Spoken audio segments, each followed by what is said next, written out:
And we are live. Good morning and welcome to Money Matters. My name is Nev, and this is a show you've always been wanting to listen, watch, and participate in.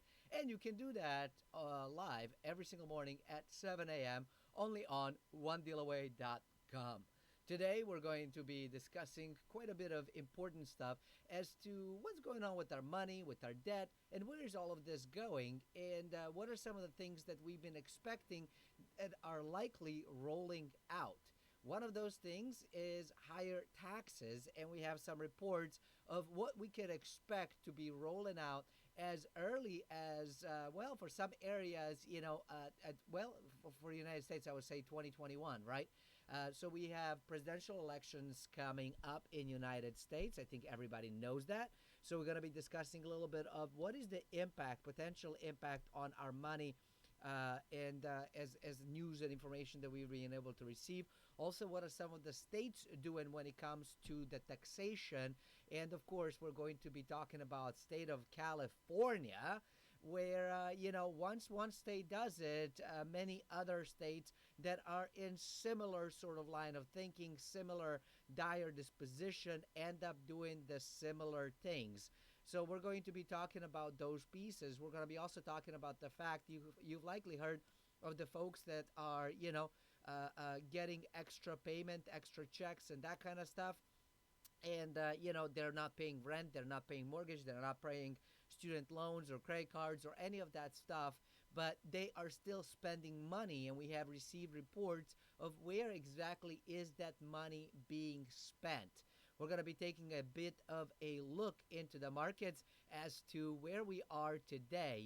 It's been a little while since we've done this. As you know, I was gone this weekend, and hopefully you have had a fabulous weekend, but it is Monday. Hopefully you're ready to rock and roll, learn, work, be productive, and let's make and preserve our money. And while I have been gone, many things have changed. I mean, I felt like I was just catching up on like years worth of information, and everything out there that I am reading and seeing has to do with these horrific fires and climate and bugs and that kind of stuff that are hitting California and New Jersey and like all over the world. Demonstrations and protests, shootings, beatings, that kind of stuff is happening all over the world. People are demonstrating, wanting change, wanting something to be different. And we're seeing that happening, Portland, Oregon, Seattle, Washington, New York City, Belarus is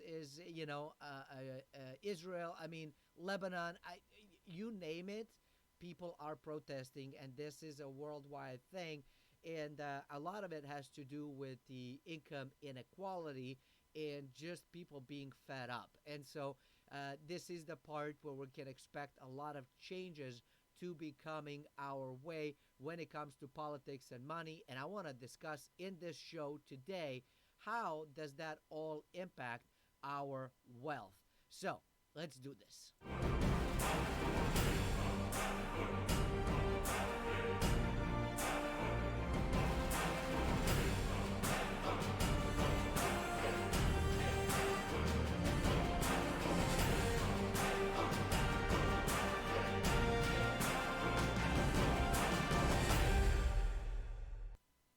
And good morning and welcome. All right, so let's get started. The first thing I'd like to do, because I haven't looked at this stuff in a few days, and you potentially might not have either, is what's going on in the market. So let's take a look. This was Friday, and we're looking at S&P 500, and as you can see, they are, kind of, went up and sort of down towards the closing.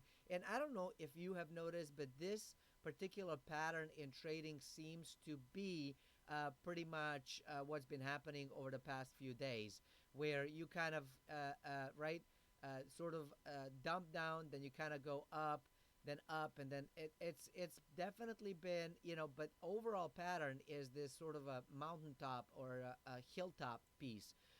Obviously, over the course of a month, S&P 500 has been going up, and still not quite up where we were in February, but we are approaching it for sure. And that's just, we're talking a couple $100 difference, not even. right? So we're 33, what, 72, and the top was what, 33. Hold on, wait for it. 33. Where is it? 3386. So I mean, we are inches, not even millimeters away from the top, and it looks very bubblicious, but what the heck do I know? But I'm not the only one that is saying that. So Dow Jones Industrial Average is actually up. Interestingly enough, unlike S&P 500, and Dow typically has been actually underperforming S&P 500. So this is an interesting sort of shift in news and information. As we can see, 5 days, it was mostly sideways action. I mean, we had that up on Tuesday and then sideways. In 1 month, we are definitely up, and in 6 months, we are still down. And we're down, as you can see, a couple $1,000. So we're still substantially away from the highs in February. All right, NASDAQ. NASDAQ had a down day, interestingly enough, up on the 5 day. 1 month, it's definitely up, and 6 months, of course, we know it's up from where it was, and it's up quite a bit, actually. Where's the February 19th? I think that was the highest of the high for most of them. So, what, $1,200 up. So, congrats if you have made money through tech stuff. But you definitely want to stay tuned in, because there might be additional stuff coming our way when it comes to the tech stocks. And you definitely want to be aware of that. So gold, well, here it is. Gold is kind of going up. As you can see, we're still down from the highs, and sort of sideways movement on a weekend, but it's definitely starting to pick up. And as you can see, we've hit the high right here on August 6th of $2,083. Then it's kind of come down, and it's consolidating sideways, which is not all that unusual for gold. As you will see, it will go up, then come down.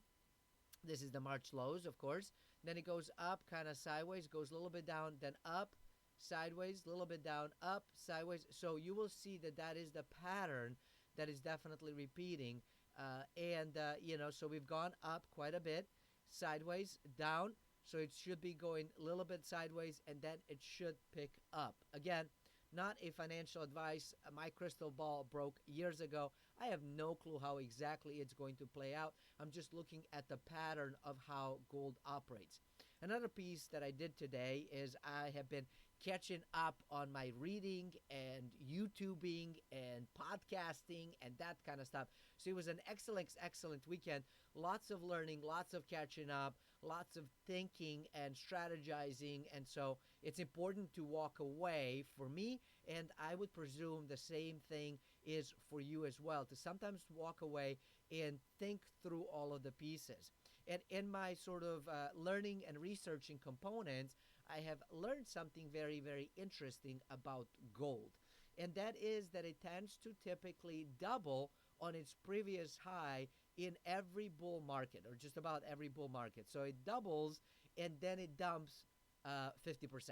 So when we consider that component, now again, I don't know how exactly it's going to play out, but if we consider the fact that gold at the last top was 1921, I want to say, let's say 1900, because it's easier math, right? So if it doubles every single time, then we can expect that the gold is going to hit about 35 to $4,000. $3,800 would be the more, well, not the exact double, because it's 19 something, but you get the picture. So gold still has plenty of ways to go, and there are times where it actually has outperformed doubling. So again, something for you to consider, that as we continue going through some of the uncertainties, because there's a lot of uncertainties, right? We don't know exactly how things are going to pan out. We don't know exactly if there's going to be additional stimulus and stuff. We don't know exactly who's going to be elected. We don't know exactly what they're going to do. We don't know right? A lot of things that we don't know, and there's a lot of uncertainties out there. Could markets crash? Absolutely. Could that continue? Absolutely. everything and anything is possible. And as I always like to say, it's 2020. Just about anything is possible in 2020. So, just something for you to consider as you are thinking through what's going on in the markets. All right, so that's gold story. Silver, interesting story happening with silver as well. As you can see, we are up, definitely up, going from the low of 26.35 for the morning, all the way to 2700 right now. If we take a look at the 5 day, we are up from where we were about 5 days ago. Now, it doesn't give us a week because that's not how this thing is built. But you can see that, while we did hit the high, again, that is August 6th or whatever, of just short of $30, $29, and let's call it 60 cents at this point. We are down to 26,995, so $27. So about $2.50 away from the high. Now, this is not the high that silver has experienced. The high of a silver is $50, and we haven't been able to experience that, ever since.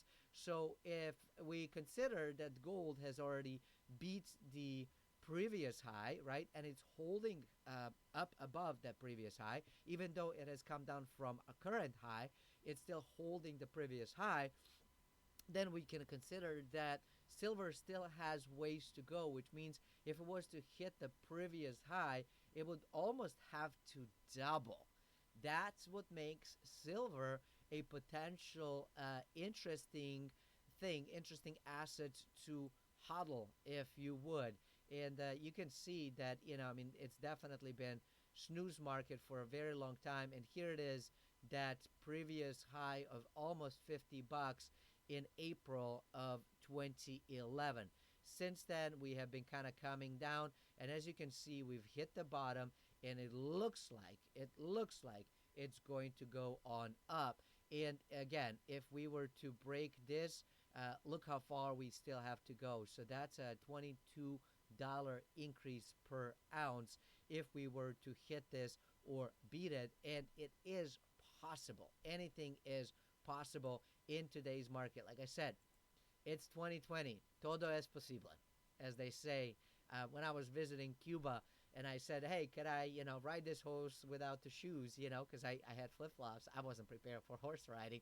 So anyways, I might be the only person riding a horse barefoot and hiking the mountains of Cuba barefoot. But that tells you how big of a hippie I am. And I asked the guy, is it possible? And he said, todo es posible in Cuba. So, and in 2020, todo es posible. So, let's take a look at the top 100 cryptocurrency market by cap. It will make sense while we're looking at the cryptocurrencies because, it's important. And as you can see, Bitcoin is holding steadily around that 11.5 to 11.9.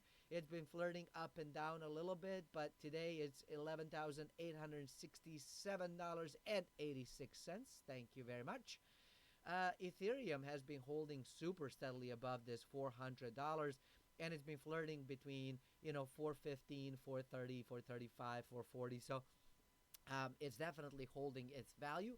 As you can see that everything, when we take a look at the overall market, top 100, very, very few down ones.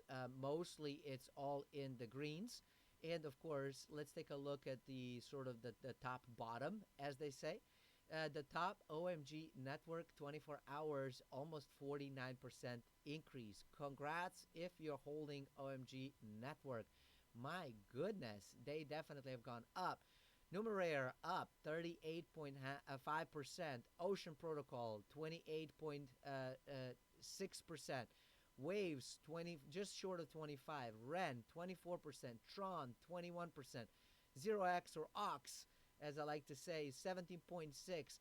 BitTorrent 16.7. BAT up almost 16%. And you can see kind of keeps on going down from there, but still really, really, really strong market. We do have some kind of down. Divi is down 6%, Swipe down 5.4%, Status 4.53, Aragon 4.21, Quant 4.1, ample for 3.96, and then it kind of goes down into the twos and ones. Overall, incredibly strong market when it comes to cryptocurrencies. And we're going to be discussing a little bit about the cryptocurrencies, the gold, the dollar, the stocks, and that kind of stuff. So you definitely want to pay attention. That's the reason why I am discussing it here with you right now. So, okay. So we talked about, I want to get into the news and stuff now that we have seen what's going on in the markets. What I want to talk about is this whole notion of people are spending. They are spending their money. Some are saving, but mostly people are spending. The behavior of people is such that we do what we do. When you are a jerk, of course you're going to do jerk moves.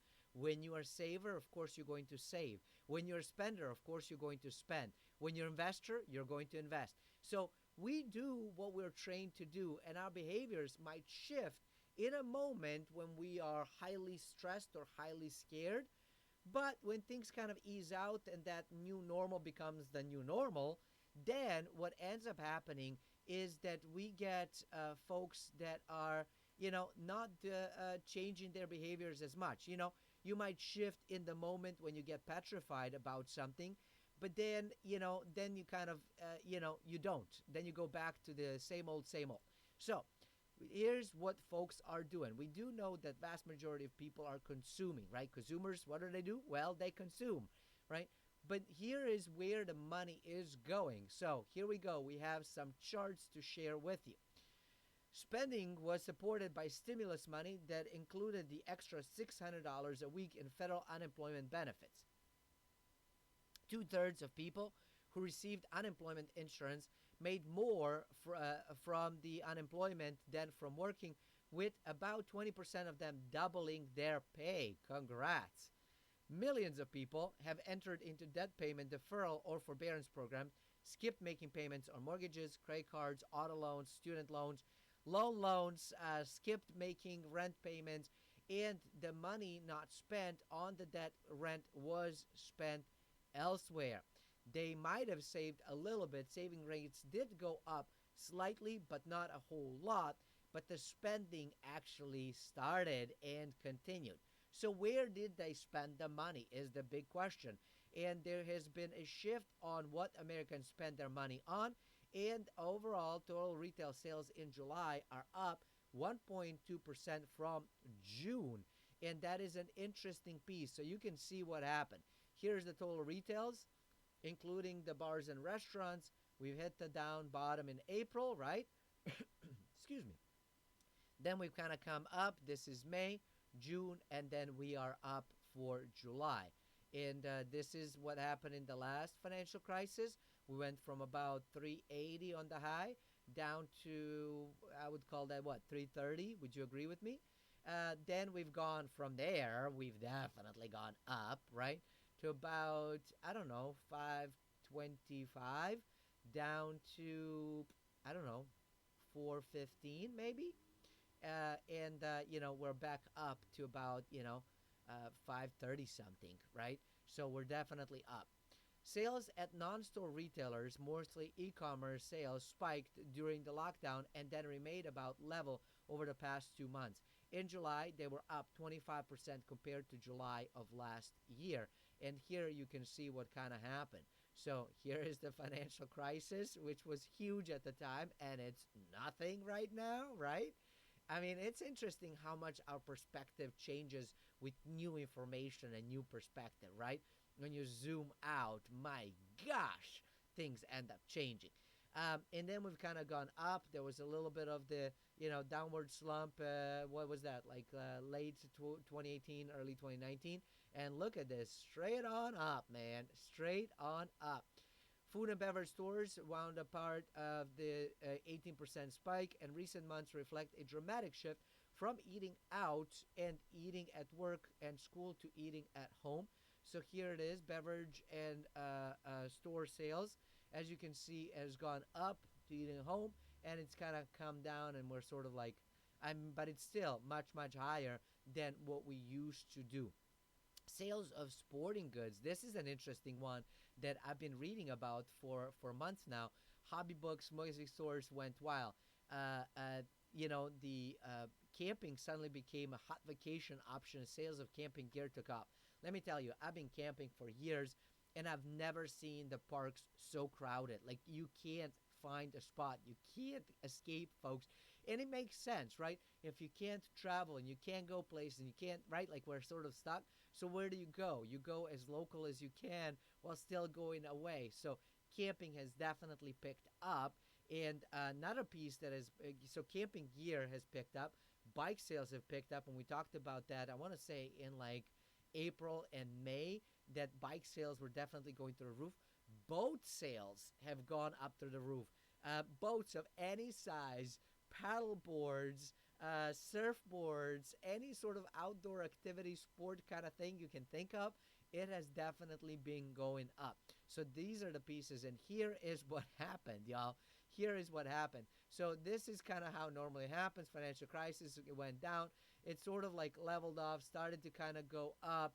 It started to go down in 2015, 2016. It looks like, because people were traveling more and stuff.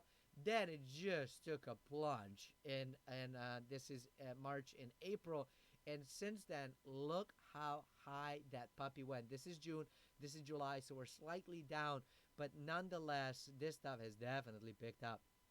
Sales of building materials, garden supply, and equipment stores, including neighborhood hardware stores and big box stores like Home Depot, had spiked 13% in May from April, ticked up further in June, but fell off some in July.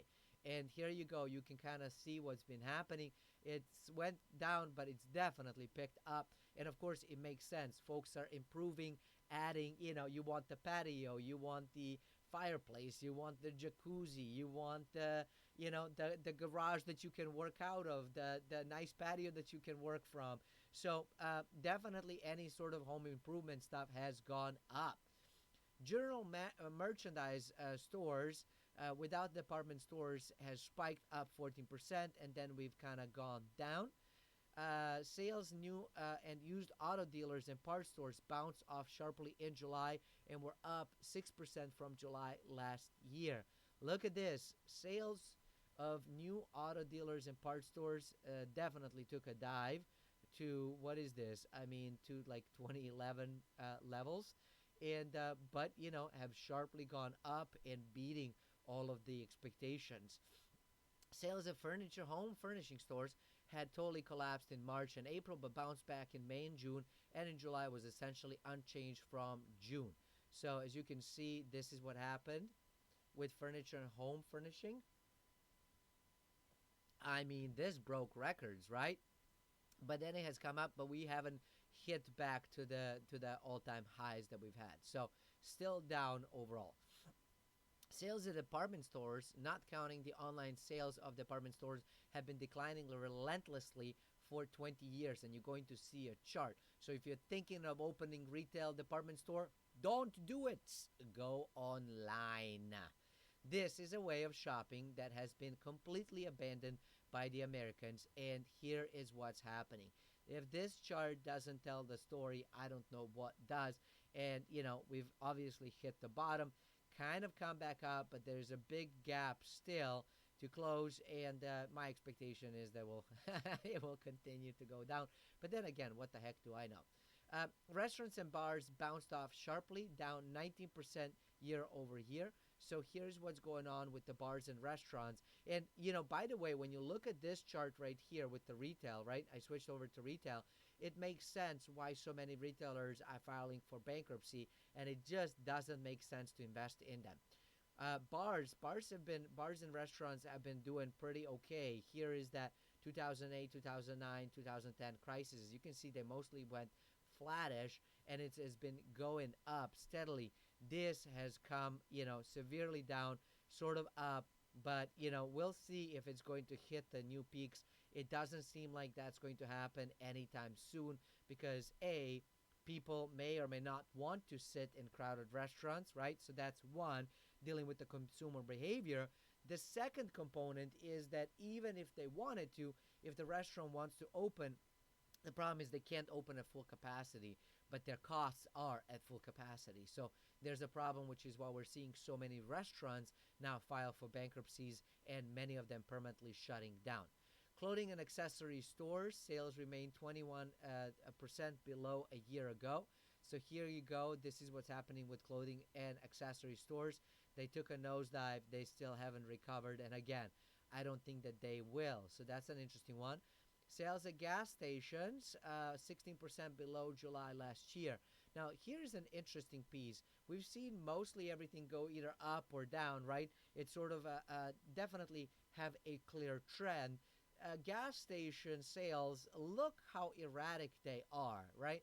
So financial crisis, they definitely took a big old dive and then kind of have recovered, went sideways, went sort of down, not as big of a dip in 2016 or so, kind of came up, back on down. So that's an interesting piece to kind of think about. So there you go. This is one of those things of where are people spending money? And as you can see, a lot of it is online sales. Almost nothing is in retail stuff, right? Some of it, sure, but not nearly as much.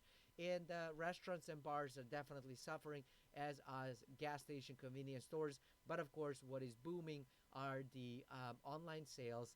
Tech seems to be doing pretty okay, and of course, home improvement stuff is definitely doing well, as are car sales, shockingly enough. And so we'll see. And anything is possible. We'll see kind of where the whole thing goes. But as of right now, this is kind of where we are right now. Now, one of the pieces that you might have heard is that the dollar is crashing, never to come back, right? And there's an interesting story that everybody has been sort of going in, and everybody is now shorting a dollar. And now they're hitting the lowest of the low. So here is an article that basically says everybody and their grandmother is shorting the dollar, and that's the world's most consensus trade. So it's time to go long, meaning we have potentially hit the lowest of the low on the dollar, and now it's time for the milkshake theory to truly play out, with dollar to start climbing. So here is basically what they're saying is that as of this past week, the number of future contracts amid the speculation community that were part of the short DXY via other FX pairs, the foreign exchange, and DXY is the dollar code when you basically play on either futures or the FX. Was tied to the highest on record going back to the late 1990s. Now, one of the things that is interesting to me to take a look in this chart right here is that we are seeing a double bottom. You see this line right here? We've kind of approached it here, and then went up and here and went up and here, kind of, right? And it's not exactly the same. And the dollar has kind of climbed up. Now, we've seen the bottom here, and now we've actually touched it here as well. So if it breaks from here, and let's see if we could take a look at this. Woo, okay, sure we can. Let's come on over.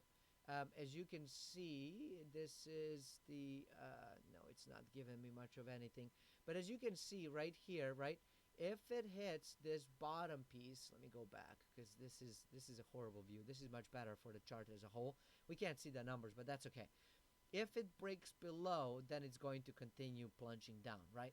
But typically, what most likely will happen, it will bounce off of here, and if it goes up, if it does that, that's the double bottom. The dollar will go up, and it has a potential to hit and beat the all-time high of 103. So something interesting for us to watch for sure. Now, this is another piece that was interesting. I thought I had highlighted stuff, but everything has disappeared now that I have left and come back. What they're basically saying is that everybody seems to be bearish on the dollar. And what they're basically, not necessarily because they don't believe in dollar, but because they're betting on the euro and the yen, it turns out. And why they are why they're excited about the euro? Well, they are positive about the EU recovery fund because there was the new sort of printing that has sparked the excitement that maybe we'll be able to save EU. EU had rolled out this sort of another line of printing, another line of bonds and stuff, and so there people are bullish on EU because of that fund, which is very interesting. Why would you be on a bullish on euro doing the exact same thing that US is doing, but that would cause you to be bearish on the US? It makes no sense, right? Expectations for eurozone recovery are up. Yes, potentially. I don't know. They might have opened better. They might have done a much better job with the recovery piece and that kind of stuff. But they are still struggling, and there are still many tensions, and there's still many, many problems happening in Europe as well. So keep that in mind. Relative monetary policy, it's not very different than what U.S. is doing. It actually might be even worse because of the negative interest rates. Now, could US go into the negative? Sure, absolutely. Do I think they might? Yeah, I actually think they might, just like I expect them to print more money. Because the only way out of this hot mess is to print more, right? To spend more money, print more money, and lower the interest rates, or do a combination of both. That's it. Those are the only options. And I think that they will do both of those. Risk sentiment, they're saying it's a low risk. Relative COVID-19 infection rates are down, so that's good. U.S. election risks is part of the reason why they're doing this stuff. Now, how do you expect the global USD reserves to change over the next year? Significant decrease. Not many expect the U.S. To significantly decrease the reserves. Decrease 40%, no change 35% increase, and significant increase. As you can see, everybody expects the global U.S. Dollar reserves to decrease. However, that could potentially happen. I don't know, right? But there is a potential that, as like I said, U.S. dollar will go up, and that will cause people to want to keep those reserves. And the reason I think that they will keep the reserves, even if the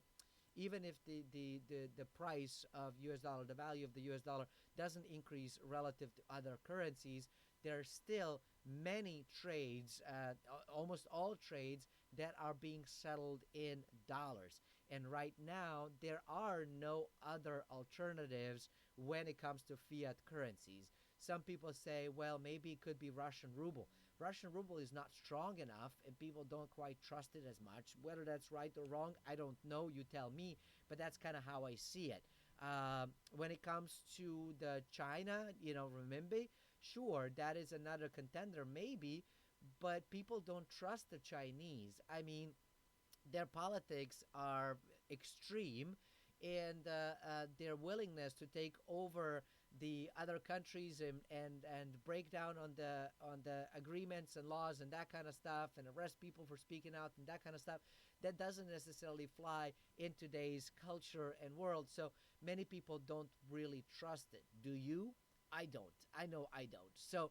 So trust, when it comes to fiat currencies, when it comes to anything, everything is about the con game, right? The confidence game. Do you have confidence that this thing is going to perform well and it's going to be treated well? And if you don't, then it doesn't matter anything else. If you don't trust it, that's it. Like I always said, if I can't trust people that I am in relationship with, whether that's a personal relationship, romantic relationship, business relationship, there's no relationship, right? It's game over. It's done and over with. So it's the same thing for this. I don't know exactly how you feel about it. Let me know what you think. And, you can do that in chat. You can do that in comments. Let me know where you stand.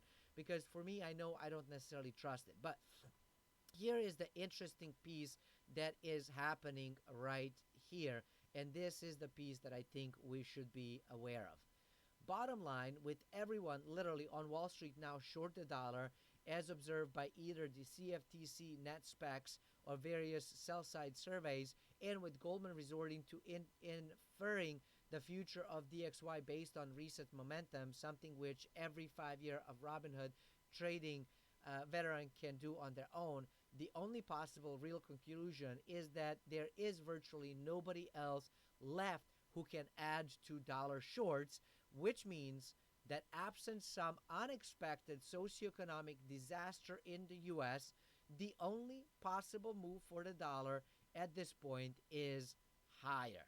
And I actually agree to it. Now, what is one thing that is also interesting that is happening, like I have mentioned earlier at the beginning of the show, is something that is happening with taxes.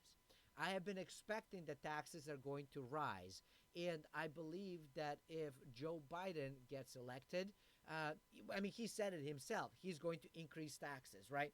So the taxes are going to rise. And even if he doesn't increase the federal taxes, local governments will increase the taxes. And here it is. State number one, California set to pass the nation's first wealth tax targeting the ultra rich.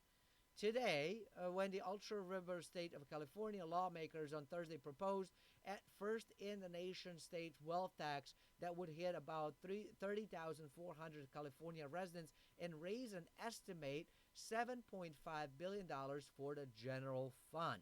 The proposed tax rate would be 0.4% of net worth, most likely end up much higher, excluding directly held real estate that exceed 30 million for single and joint filers and 50 million for married filing separately. California is facing a big budget deficit because of the wealth and economic crisis brought on by the coronavirus, and we can't simply rely on austerity measures to close it. Oh, I forgot that I was not going to say the word to see what happens with the YouTube thing, but clearly I forgot. So I will try better next time. Okay. Yeah, anyways, California will trigger and so this is kind of who basically the person that actually has proposed this, right? And what they're basically arguing in an article, and I agree with, is that California will trigger an exodus of billionaires. This would be the second wealth tax to pass in California. Banta, who is the person that kind of decided to sort of like trigger this bill for hearing and discussion, would like to see a wealth tax passed in addition to those to the millionaire tax proposed in a bill introduced in late July. So there are two bills that are going out there that are going to tax anybody who is making any money in California. California's top rate today at 13.3% is already the highest in the nation, and it's only going higher. And many people are already leaving California. We actually discussed it in previous shows right here on Money Matters, and not that long ago, that many people are leaving California because of the cost, because of business is not, right, the state is not business friendly. Where are they going? They're going to Arizona, Texas. Some are going to Oregon, Idaho. Not very many to Oregon, but some. Idaho is getting folks. Florida is getting a lot of folks. And so what I think is going to happen is that many more people will actually up and leave, and they will definitely depart. Why would they stay somewhere? Why would you stay somewhere where you end up, paying so much tax, where you can go somewhere else and literally without increasing? So California is expensive to live in, right? So cost of living in California is very expensive. The second thing is that their taxes are really, really high. So if you're able to keep your income level, and with many people working remotely, and most of the people who are very, very wealthy have their businesses or making money elsewhere, right? We've talked about it previous episodes as well. They have an ability very easily to up and leave, and up and leave they will. Many of them will. They already are, and many more will leave as well. And where are they going to go? Well, other places where if they can keep their income at the same level, and all of a sudden the cost of living goes down, which if they go to Texas, it will, or Florida, it definitely will. And their additional boost to their income is going to be lower taxes. So it's almost like they have received raise twice. Why would you not do it? They will. So they would have to report. So here's what they're basically saying. They would have to report everything to the Franchise Tax Board. They would have to report all assets, including stock in publicly, privately traded corporations, interest in partnership, private equity or hedge funds, cash, bonds and savings account, mutual funds, futures and options, art and collectibles, offshore financial assets, pension funds, non-mortgage debt, real property, and mortgage debt. whoa, you got to report everything. And you know what? One of the things that is also interesting to note is that when the government rolls out the CBDC, right? They roll out their own cryptocurrency, which they will. All of this stuff right here is going to go all through the same place, and they will know everything that they can possibly know about you. And I know people are saying, well, who cares? If I'm not doing anything wrong, why would they care that they know everything about me? It's not the fact of they whether you're doing something wrong or not. It's the fact that when they know more about you than your spouse and you know about you, and then they implement things like AI and all these different things. Talk about the ability to influence and punish.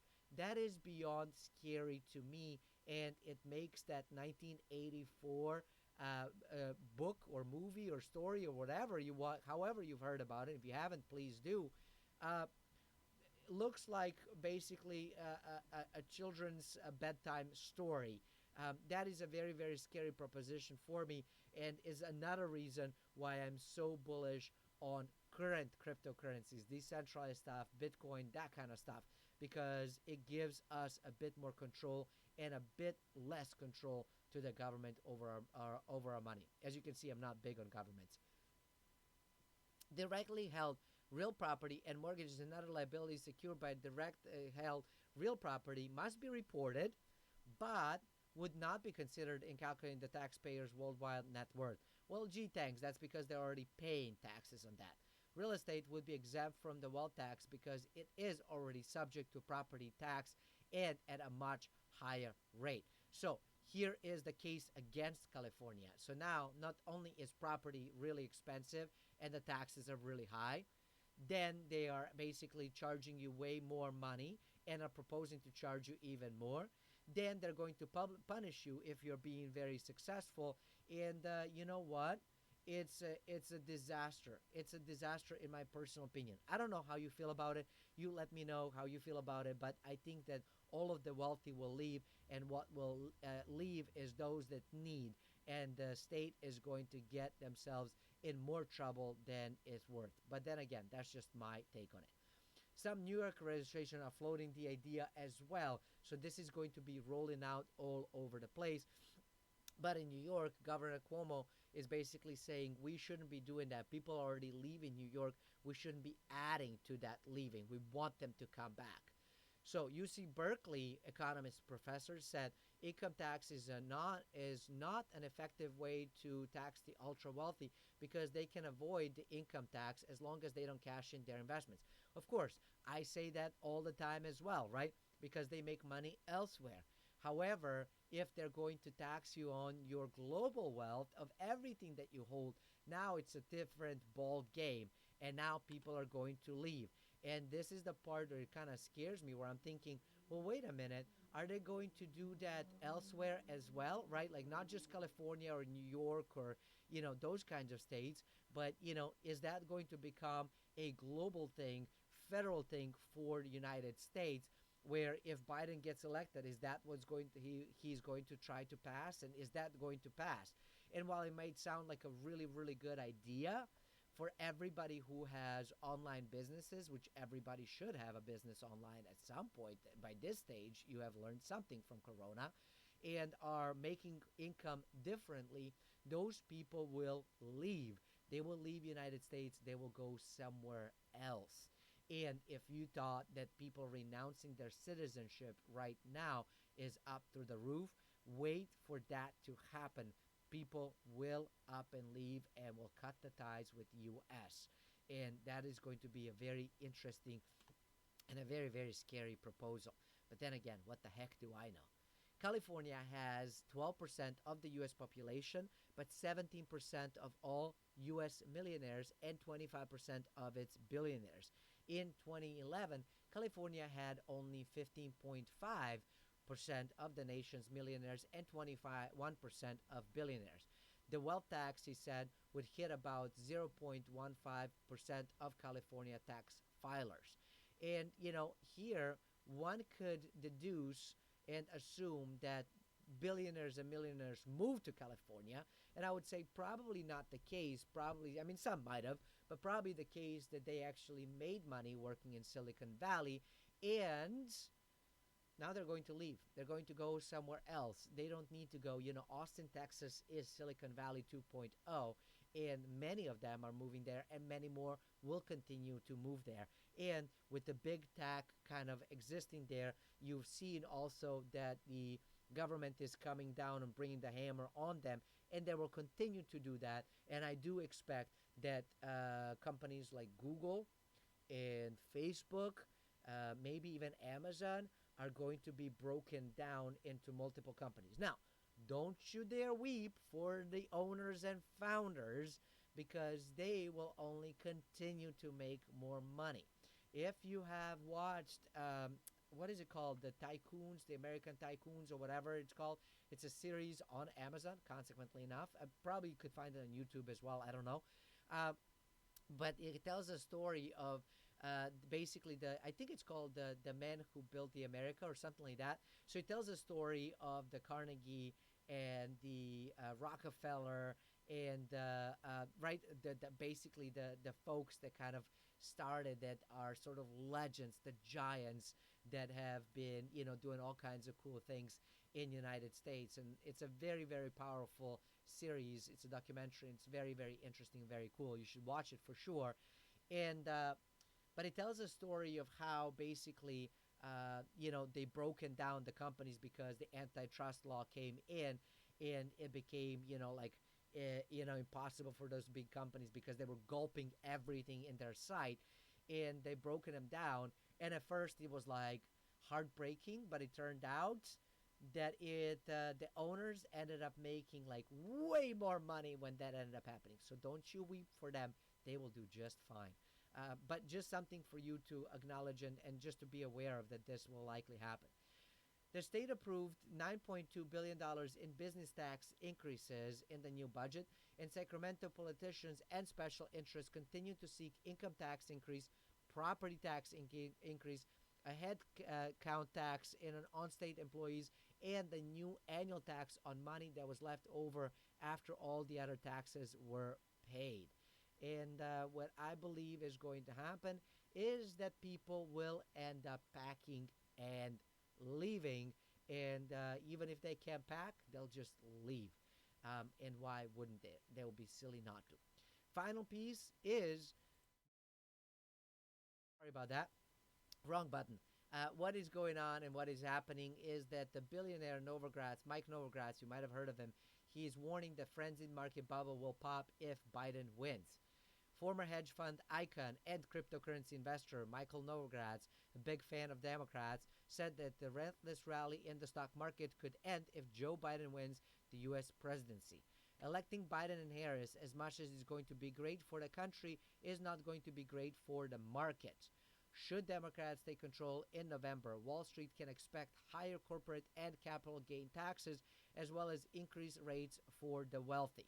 And we just seen how California is pushing that stuff. And you can see right here is basically the statutory rates, right, of what's going on, and the S&P 500 company effective tax rate.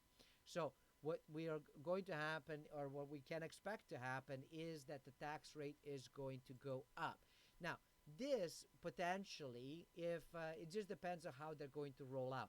If it rolls out that is similar to California of like the wealth tax, then we can see the wealthiest leave United States. That's potential and option one, option A. The other one that we could see is that the corporate taxes will leave. Well, if increase. If corporate taxes increase, corporations might decide to relocate yet again and leave United States and go somewhere else.